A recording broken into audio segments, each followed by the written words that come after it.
নমস্কার, আমি মৌমিতা পালগুইন। আমি খোসালপুরের বিডিএসপি।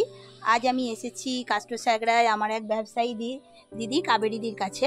কাবেরীদির একটা বিউটি পার্লার আছে, আর আজকে কাবেরীদির সঙ্গে আমরা কথা বলবো ওনার ব্যবসা সম্বন্ধে।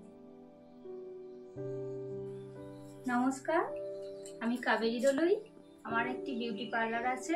আমি খোসালপুর অঞ্চলের প্রেরণা সংঘের অন্তর্গত সবলা দলের একজন সাধারণ সদস্য।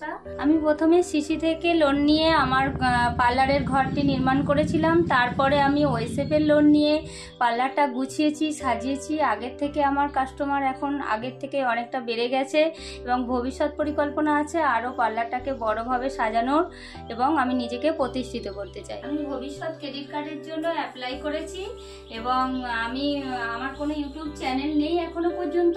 পরবর্তীকালে আমার চ্যানেল করব। আমি হোয়াটসঅ্যাপ এবং ফেসবুকে আমার ব্রাইডদের বা আমার পার্লারের পরিষেবা দিয়ে থাকি, এবং যারা আমাকে অনলাইনে কন্ট্যাক্ট করে থাকেন তাদের সঙ্গে আমি পশ্চিম মেদিনীপুরের গড়বেতা ব্লকের একজন বিডিএসপি এবং আমি এনআরইটিপি প্রজেক্টে যুক্ত আছি, এবং তার জন্য আমি অ্যামিটি ইউনিভার্সিটি থেকে গ্রোথ মডিউল ও ফাউন্ডেশন মডিউলের ট্রেনিং পেয়েছি। স্যারেরা খুব সুন্দরভাবে আমাদেরকে বিজনেস প্ল্যান এবং এন্টারপ্রেনারের সাথে কীভাবে ইন্ট্রোডাক্ট করতে হয় শিখিয়েছিলেন, এবং ফিল্ড ভিজিটে এসেছিলেন। সেরকমই একজন দিদির কাছে আজকে আমি এসেছি। নমস্কার, আমি গড়বেতা গ্রামে বাস করি। আমার গড়বেতা গ্রামেই একটি দোকান আছে। এই দোকানে আমার বিডিএসপি দ্বারা আমি সিএফ লোন পেয়ে খুবই উপকৃত।